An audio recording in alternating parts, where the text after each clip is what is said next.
Relevance क्या है, इसका लॉजिक क्या है, हम इसमें क्या समझे। चलिए साहब वो समझाने का प्रयास करते हैं। देखिए, यंत्र बिल्कुल एक तरीका है, यंत्र एक प्रक्रिया है जिसमें आपकी मंत्र साधना को कॉस्मोस से जोड़ने का, परमात्मा के पास भेजने का एक तरीका है। अब बोलोगे क्या मंत्र साधना, यानी कि फ्रीक्वेंसी, वाइब्रेशन, नाड़, ये तो आप जानते होंगे इतने प्रोग्राम देख के। आप, मुझे अपेक्षा करता हूँ हमें देखते होंगे रोज, और नहीं देखते तो सर कृपया करके देखते रहें, 20 मिनट हमें भी दे अपने जीवन के। तो अब ये जो आपकी फ्रीक्वेंसी है, ये जो नाड़ है, इसको केंद्रित करना, ब्रह्मांड इतना बड़ा, ये फ्रीक्वेंसी लॉस्ट हो जाएगी, यहाँ जाएगी, इधर जाएगी, उधर जाएगी, एंड अल्टीमेटली इसकी पावर क्षीण होके लॉस्ट हो जाएगी। तो जब आप एक यंत्र के सामने ये पूजा पाठ तपस्या आराधना साधना जो भी करते हो, तो ये जो आपकी फ्रीक्वेंसी है, ये उस मंत्र के थ्रू केंद्रित होके आपके भगवान, आपके देवता, आपके इष्ट के पास जाती है। अब आप बोलोगे कि भाई कैसे समझाओ, कुछ एग्जाम्पल तो आजकल के टाइम का। देखिए, हम आजकल फिजिक्स पढ़ते हैं, कुछ हम में से भाई इंजीनियर भी होंगे, कुछ बहनें इंजीनियर भी होंगी। फिजिक्स काफी लोगों ने पढ़ी होगी। इस फिजिक्स में एक कॉन्सेप्ट है सर्किट डायग्राम। सर्किट डायग्राम क्या है? एक आप पिक्चर बनाते हो, एक डायग्राम बनाते हो कि यहाँ से करंट आएगा, यहाँ जाएगा, इस कैपेसिटर में, इस रेजिस्टर से यहाँ होता हुआ इतनी करंट हो गया कि यहाँ से यहाँ जाएगी। सर्किट डायग्राम ही तो है। अगर मैं सर्किट डायग्राम को 1 लाख साल पहले ले जाऊं, और वैसे ही समझिए यंत्र है, एनर्जी जैसे आपके कैपेसिटर है, रेजिस्टर्स हैं, डायोड सब लगाते हैं, जो भी लगाते हैं सर्किट डायग्राम में, ठीक उसी तरह से यहाँ कहीं ओम दिखेगा, कहीं आपको स्वास्तिक दिखेगा, कोई मूल मंत्र दिखेगा, कोई बीज मंत्र दिखेगा। तो मतलब जो आज मॉडर्न साइंस जिसको सर्किट डायग्राम कहता है, वो हमने 1 लाख साल पहले यंत्रों के माध्यम से उसकी उत्पत्ति की थी, उसको समझा था, उसको क्रियान्वित किया था। ये हमारी उपलब्धि है, ये सनातन धर्म की उपलब्धि। इसीलिए कहता हूँ बड़े, और हम बड़े भाग्यशाली हैं। हम भारत भूमि पे हमारा जन्म हुआ, और हमारा सनातन भूमि, सनातन धर्म से हमारा वास्ता है। बहुत किस्मत वाली बात है साहब। तो ये सर्किट डायग्राम जिसे आज मॉडर्न साइंस कहता है, ये हमने 1 लाख साल पहले बनाई थी। अब जैसे बात करें यंत्रों की, जैसे बहुत कॉमन यंत्र है श्री यंत्र, सब जानते हैं। अब श्री यंत्र क्या है? श्री यंत्र, जो मेरू खासकर होता है, मेरू एक 2 डायमेंशनल यंत्र है। 9 कंसेंट्रिक सर्कल्स हैं, एक ऊपर बिंदु है, जिसे वॉर्म ऑफ द कॉस्मोस कहते हैं, या ब्रह्मांड का गर्भ कहते हैं उसे। और उसके अंदर जो ये 9 कंसेंट्रिक सर्कल्स है, वो कई सारे ट्रायंगल्स बनाते हैं, कई सारे फॉर्मेशंस बनाते हैं। तो ये एक 1 डायमेंशनल यंत्र नहीं, ये 2 डायमेंशनल यंत्र है। 2 डायमेंशनल एनर्जी सोर्स है, और इस यंत्र की कितना बड़ा है, कितना ब्रॉड है, उसके हिसाब से इसकी पावर डिपेंड करती है। और जितना आपका बड़ा यंत्र हो, जितनी आपकी शक्तिशाली यंत्र हो, उतनी आपको उसमें ताकत ज्यादा लगानी पड़ेगी, उतनी आपको पावर ज्यादा लगानी पड़ेगी। तो अब श्री यंत्र के बारे में साइंस क्या कहता है, श्री यंत्र के बारे में विदेश क्या कहता है? हमारी तो अचल आस्था है उसमें, पर ये देश विदेश में क्या प्रचलन है, इस पे जरा बात करें। श्री यंत्र को एक कॉस्मिक एनर्जी चैनलाइजर कहा है विदेश की यूनिवर्सिटियों ने। कॉस्मिक एनर्जी को चैनलाइज करता है, ये विदेश की यूनिवर्सिटियां कहती हैं। श्री यंत्र पे जब आप 2 डायमेंशनल हो, या सिंगल डायमेंशन वाला, या मेरू टाइप हो, जब आप उसके सामने आराधना करते हैं, तो ये माना जाता है, उसको देखते हुए, जो आपके दिमाग के, जो हमारे दिमाग के 2 लोब्स हैं, left logical thinking, right intuition, इन दोनों का सिंक्रोनी होती है। और एक परिस्थिति ऐसी आती है योग में, साधना में, और एक हायर लेवल के रिलिम्स में पहुंच के, कि आपके दोनों lobes start firing at the same time. मतलब जब दोनों लोब्स एक साथ काम करते हैं, तो वो आदमी का इंटेलिजेंस, उसका आईक्यू, उसकी चीजों को ग्रास्प करने की शक्ति, उसकी याददाश्त, उसकी प्रेजेंटेशन, उसका ऑरा, उसका तेज, उसका ओजस एक अलग लेवल पे जाता है। इसीलिए हमारे ऋषियों मुनियों ने कहा, अगर जिंदगी में आपको तरक्की करनी है, अगर आपको प्रगति करनी है, तो श्री यंत्र बुद्धिमत्ता का, उन्नति का और प्रगति का एक महायंत्र है। और इसको हर जगह रिकमेंड किया, बल्कि श्री यंत्र के साथ और भी काफी कुछ प्रक्रिया है जो करनी है, जो पब्लिक में ज्ञान नहीं होता, क्योंकि बहुत हाई लेवल की प्रक्रियाएं हैं, ये बहुत हाई लेवल की चीजें हैं, जिनको शायद पब्लिक में एक सोच समझ के नहीं डाला गया ताकि कुछ लोग इसका दुरुपयोग ना करें। ये मैं आपको बता दूं, ऐसा बहुत होता है। तो अब ये जो श्री यंत्र है ये आपके साथ ये ये चीज करते हैं।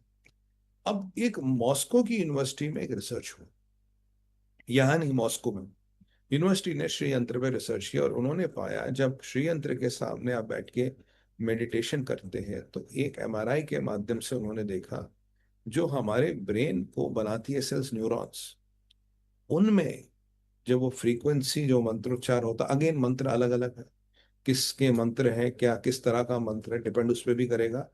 और आपके मस्तिष्क में एक श्री यंत्र तरह के न्यूरॉन्स एक पैटर्न जो बनाते हैं, न्यूरॉन पैटर्न कहते हैं इसे, ये एक श्री यंत्र के आकार का पैटर्न बनता है। ये मॉस्को की यूनिवर्सिटी ने जब रिसर्च किया तो पूरी यूनिवर्सिटी हिल गई, पूरी यूनिवर्सिटी में मतलब भूकंप भूकाल सा आ गया। और काफी लोग कहते हैं इस रिसर्च को करके पब्लिश कभी नहीं किया गया, क्यों? क्योंकि इससे जो इब्राहिमिक फेथ्स थी उनको बहुत बड़ा झटका लगता है कि भाई ये चीज 1 लाख साल पुरानी है, और इससे साधना करने से आपके मस्तिष्क में ये चेंजेस आ जाती है, और बाकी आपका कंसंट्रेशन पावर, आपकी याददाश्त, आपका और ओज और तेजस बढ़ता है, वो तो है ही है। बट इतनी बड़ी चेंज कि आपके जो न्यूरॉन्स का पैटर्न है वो एक अरेंज होने लगता है इसके आकार में। तो ये तो बहुत बड़ा साइंस है भाई, ये साइंस 1 लाख साल पुराना, तो यहाँ तो बहुत दिक्कत होने वाली है दाएं और बाएं में। तो इन्होंने डिसाइड किया इसको पब्लिश नहीं करेंगे, पर ये हुआ है, ये डॉक्यूमेंट हुआ है। मैं आपको, और ये कई सारे लोग हैं जिन्होंने इस पे सहमति की, और ये सारे विदेशी, हमारे देश के ही एक महानतम वैज्ञानिक और एक बहुत प्रचंड राष्ट्रवादी डॉक्टर एपीजे अब्दुल कलाम साहब ने, जो सरस्वती वंदना गाते थे, जो गणेश वंदना गाते थे, मुझे बड़ा आदर सम्मान है कलाम साहब का, वाकई में मेरे हृदय से मिसाइल मैन ऑफ इंडिया, प्रभु उनकी आत्मा को शांति दे। उन्होंने एक बार कहा ये जो श्री यंत्र है, कोट अनकोट, ये सारा सार है कॉस्मिक मैथमेटिक्स का। यानी कि जो कॉस्मिक मैथमेटिक्स है, कैलकुलेशन है, फ्रीक्वेंसी है, वाइब्रेशन, उसका सार है श्री यंत्र। ये एपीजे अब्दुल कलाम साहब ने कहा, और बड़े वैज्ञानिक थे, आप जानते हैं वो रॉकेट और मिसाइल जिनकी एक्यूरेसी एक एक माइक्रोन की होती है, एक एक मिलीमीटर की होती है, वो बनाने वाले वैज्ञानिक खुद कहते हैं कि श्री यंत्र पूरी कौस ब्रह्मांड की गणित का समावेश है। एपीजे अब्दुल कलाम साहब, और उनके क्रेडेंशियल क्या है मुझे आपको बोलने की जरूरत नहीं है। तो ये मॉस्को की यूनिवर्सिटी हो, ये कोई जर्मन हो, फ्रेंच कोई फिजिसिस्ट थे, और एपीजे अब्दुल कलाम साहब हो, ये सब मानते हैं इस यंत्र की महानता को, सब जानते हैं इस यंत्र की ताकत कितनी है। बट अगेन मैं आपको बताऊं, इनमें इतनी शक्ति है, इतनी ताकत है, इसका दुरुपयोग भी हो सकता है। तो काफी ज्ञान, काफी तरह का ज्ञान सनातन में गुप्त रखा गया है। कारण ये है कि जब वक्त उस लेवल पे आए, जब उसकी जिज्ञासा वहां पहुंचे, कोई ना कोई निमित्त प्रभु मिला देंगे, कोई ना कोई आपके पास सोर्स आ जाएगा, वो ज्ञान दे देगा। बट इसको आप ब्रॉडकास्ट नहीं कर सकते, इसको आप पब्लिक में नहीं डाल सकते, क्योंकि काफी लोग हैं जिनकी दुराचारी असुरिक प्रवृत्तियां होती है, इसका दुरुपयोग हो सकता है। इसीलिए काफी ज्ञान, काफी चीजें गुप्त रखी गई है, क्योंकि जो उस लेवल पे आए, उस लेवल के की जिज्ञासा होगी, उसको उसका आंसर, उसका समाधान स्वयं प्रभु किसी न किसी निमित्त के माध्यम से पहुंचा देंगे। मान लीजिए मैं भी एक निमित्त का काम कर रहा हूँ, मैंने ये ज्ञान इन्वेंट नहीं किया ना, मैंने ये डिस्कवर किया, मैं तो एक निमित्त हूँ। वो तो इच्छा उनकी है, महादेव की इच्छा, मैं तो बस काम कर रहा हूँ, उसको क्रियान्वित करने का काम कर रहा हूँ, उनकी इच्छा को पूर्ति करने का साधन मात्र हूँ, इससे ज्यादा कुछ नहीं हूँ। आप मुझे कुछ समझिएगा मत, उनकी इच्छा है, मैं बस सोर्स हूँ। इसे निमित्त कहते हैं हमारे यहाँ। अब मैं आपको एक और चीज बताऊं, अगर मैं आज आपको एक और चीज बताऊं, ये तो श्रीयंत्र की महानता, श्रीयंत्र इतना बड़ा है, इतना बड़ा है कि कई सारे प्रोग्राम निकल जाए, और कई सारे इसके डायमेंशंस है, ट्रायंगल्स है, उनकी ज्योमेट्रिकल शेप्स। ये भी कहते हैं कि जब आप मेरू श्रीयंत्र पे केंद्रित रहते हैं, ध्यान देखते रहिएगा, तो आप जब उन कंसेंट्रिक सर्कल्स में ऐसे ऐसे ऐसे ध्यान घुमाते हैं, जैसे मंत्र उपचार होता है अलग अलग, जब आप घुमाते हैं तो आपके दोनों ब्रेन के lobes, right lobe left lobe, ये सिंक्रोनाइज होते हैं। जब ये सिंक्रोनाइज होते हैं तो इनको जो साथ न काम करने की आदत है, अलग अलग से अपना कंट्रोल चलाते हैं, ये साथ काम करना सीखते हैं। और जब आदमी में ये ब्रेन्स को साथ काम करने की क्षमता आ जाए, उसकी इंटेलिजेंस, उसकी कैपेबिलिटी किसी और लेवल पर पहुंच जाती है। और याद रखिए, left is logic, right is intuition. तो लेफ्ट अगर लॉजिकल थिंकिंग करता तो राइट इंट्यूशन करता। जैसे मैंने कल आपको बताया था, कल बताया था, ये पता नहीं समय मिला नहीं मिला, ये जो कई हमारी साधनाएं होती हैं, बोलते हैं जैसे तांत्रिक साधनाएं, रात के 3 बजे करो, 2 बजे करो, 1 बजे करो, सुबह करो। क्यों? रात को आपका पीनियल ग्लैंड एक्टिव होता है, आग्नेय चक्र। सुबह मॉर्निंग में ब्रह्म मुहूर्त में जैसे सूर्य निकलते, सूर्यदेव उदय होते, तो आपका पीनियल ग्लैंड एक्टिव होता है। साइंस कहता साहब। तो बड़े बड़े सनातन के रहस्य इतने हैं, इतने प्रचंड हैं, जो अब भी साइंस थोड़ा थोड़ा करके निकाल रहा है। अब थोड़ा आगे चलते हैं आप। जैसे आप कोई भी आपके पास यंत्र है, मान लीजिए श्री यंत्र, और आप ओम का जाप कर, ओम का जाप कर रहे हैं। अब आपको मगर मैं एक चीज बताऊं तो आप थोड़े विस्मित हो जाएंगे। जब आप ओम का जाप करते हैं और काफी आप विलीन हो जाते हैं, आपकी कमर सीधी है बहुत मन से। अच्छा, अगर आप ये तन मन से नहीं करेंगे, मतलब आस्था से नहीं करेंगे, श्रद्धा से नहीं करेंगे, तो साहब यहाँ कुछ होने वाला नहीं है। अगर आप श्रद्धा से, बोले विधि विधान से इसका जाप करें, एकाग्रता में करें, एक माहौल आपका चाहिए, नहीं कि भाई साथ में टीवी चल रहा है, ये समाचार चल रहे, वहां हम जाप कर रहे हैं, फिर तो औपचारिकता होगी। एक विधि विधान से दिशा दशा सब चीजों का अपना साफ होके, स्नान करके, जो भी विधि विधान है, दीप प्रज्वलित करके अगर आप ये ध्यान करेंगे, आपके दिमाग में एंजाइटी होगी, टेंशन होगी, जीवन की समस्याएं होगी, 50 चीजें हो सकती हैं। बट जब आप कुछ देर तक ये ध्यान करते हैं, और जिन लोगों को ये आता है, जिन लोगों को साधना आती है, जिन लोगों को योग साधना आती है, वो अब इसको, इसके बारे में आपको बिल्कुल इसकी गारंटी देंगे, आपको वाउच करेंगे कि जब आप ये साधना करते हैं, साइंस कहता है कि आपका ब्रेन 7.83 हर्ट्स पे आकर रुक जाता है। सेवन अब 7.83 हर्ट्स नाम, 7.83 हर्ट्स इज द फ्रीक्वेंसी। याद रखिए कि ओम ब्रह्मांड की वाणी है। नासा ने जब ढूंढा तो ओम ब्रह्मांड की वाणी मिली। अब 7.83 हर्ट्स पे हमारा मन एकाग्र हो गया। ओ, ये 7.83 हर्ट्स क्या है? ये अर्थ की फ्रीक्वेंसी। अर्थ की फ्रीक्वेंसी 7.83 हर्ट्स है, जिसे एक शूमेकर रेजोनेंस भी कहते हैं। तो अर्थ कहते हैं, अर्थ का जो कोर की frequency, heart frequency of earth, ये 7.83 हर्ट्ज। शूमेकर रेजोनेंस क्या, उसे समझाने का मुझे समय नहीं है, पर मोटा मोटा ये कह रहा हूँ कि एक अर्थ की फ्रीक्वेंसी से आपकी मस्तिष्क की फ्रीक्वेंसी मिलती है। और अर्थ का मैग्नेटिक फील्ड ऊपर नीचे होता है जानते हैं, पर तब आप सीधा पृथ्वी के साथ समन्वय बना लेते हैं ओम का मात्र उच्चार करने से। अब ये ओम मंत्र है, महामंत्र है, सुपर मंत्र है। ये एक सुपर ज्ञान है, एक सुपर चिप है, जिसको हम भी शायद निविडिया या और बनाने की कोशिश कर रहे हैं, बनाने की कोशिश कर रहे हैं। ये है हमारे सनातन का ज्ञान। एक और चीज आपको बताऊं, आपको विस्मित करेगा साहब। आप सुबह सुबह उठ के हम कहते हैं जी, गायत्री मंत्र का उच्चारण करो, गायत्री मंत्र सुबह सुबह करो। काफी लोगों की मानता है कि गायत्री मंत्र को सूर्य अस्त के बाद नहीं बोलना चाहिए, पर कुछ ऐसी प्रक्रियाएं भी है जिसमें आप गायत्री मंत्र सूर्य अस्त के बाद भी उसका उच्चारण कर सकते हैं। एक्सेप्शन हमेशा है, डिलिबरेशन और डिस्कशन का स्कोप हमेशा है। ऐसा नहीं है कि भाई जो लिख दिया वो है, उसके आगे तो आप जानते हैं क्या कह रहा हूँ मैं, तो बस वो है, ऐसा कुछ नहीं है। तो अब जो आप ये सुबह सुबह गायत्री मंत्र का उच्चारण करते हैं सूर्यास्त होते हैं, अब आपकी बॉडी में एक बायो क्लॉक है, आपकी बॉडी का समावेश है। जब आप ये गायत्री मंत्र का उच्चारण करते हो, ओम त्र्यंबकम यजामहि, राइट, ये तो महामृत्युंजय मंत्र होगा, ठीक है। गायत्री मंत्र, महामृत्युंजय मंत्र, सबकी अलग अलग रेलेवेंस है।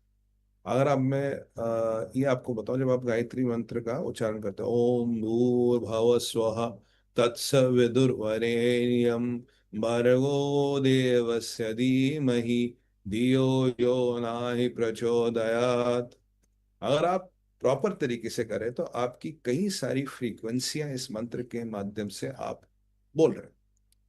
और ये मंत्र की फ्रीक्वेंसियां जब आप बोलते हैं, ये मंत्र की वाइब्रेशन पता किससे अलाइन होती है? ये मंत्र की फ्रीक्वेंसी सूर्य की फ्रीक्वेंसी के साथ अलाइन होती है।